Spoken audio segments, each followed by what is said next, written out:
Right now we're drinking Flossie, though. Flossie. Okay, everybody doesn't know everybody's here. Claudia, Eve, Bruce, Dennis, Tanya, and Flossie. Okay, these are your wine people for the day. Right now we've moved over to a second bottle. We have, you said, the Reserve Chardonnay? So this is our 2010 Reserve Chardonnay.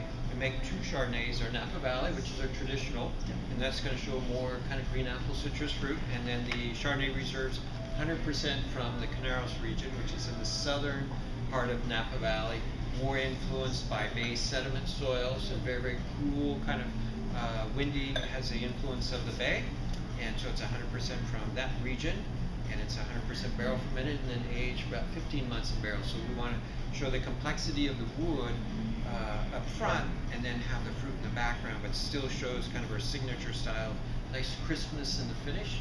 A little bit more malolactic than in Napa, but not too much, because again it's that nice refreshing character that we want. With the Chardonnay Reserve, you can pour it where it might be a little bit more complex foods will go better with that, and then maybe the Napa Valley is going to go with a little bit lighter foods, and so that's kind of the fun part with this. For our wine 101ers, when you talk about malolactic, to me, and as I'm tasting it, I'm thinking about the creaminess of this. Okay, so you get this would go well with maybe a brie cheese, equally, creamy like and like together. Whatever, what he just said that maybe. So it's a very tasty Chardonnay.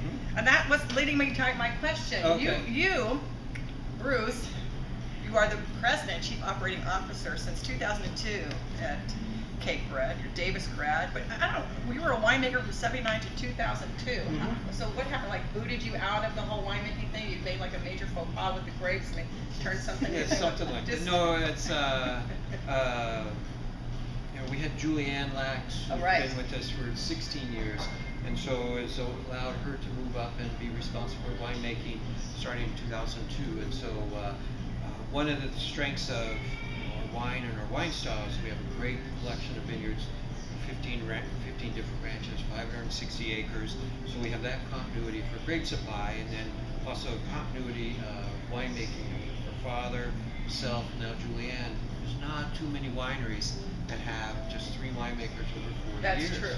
And so that continuity of that kind of philosophy of how we grow our grapes, how we make our wine, and with Dennis in the sales and marketing, that philosophy of all kind of working together, to me that's one of our strengths, and that to me is what has that continuity. It doesn't take one person, it takes everyone all working together. We have Brian Lee, our cellar master. He's been with us coming up 26 years. Toby Halkovich, our director of vineyard operations, managing all these vineyards.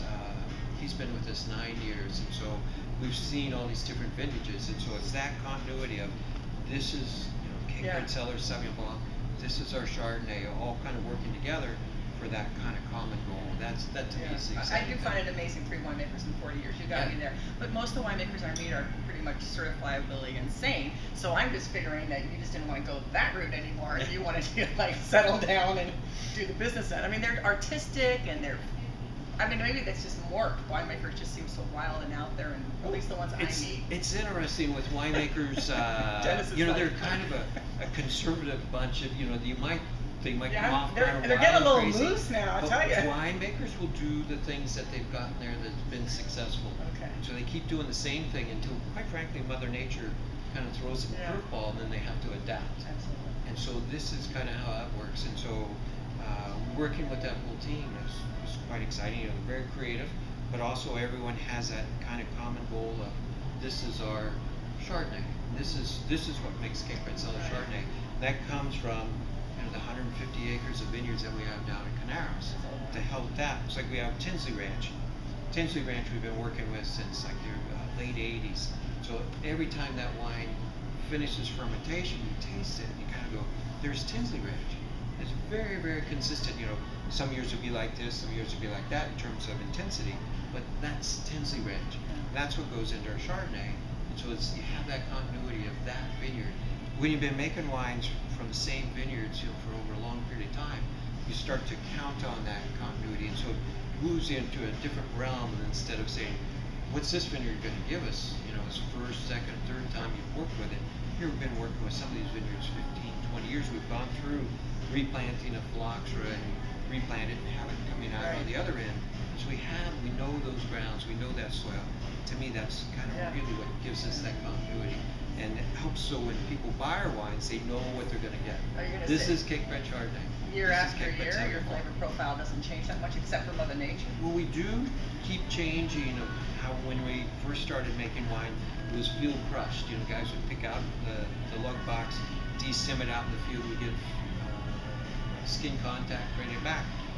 Today, we pick everything at night, so it comes in ice cold to the winery, whole cluster press it, almost completely opposite what we were doing 30 years ago. And so we get very, very fine quality juice, and so we get the elegance that we get to show off with these wines now. So it's always evolving.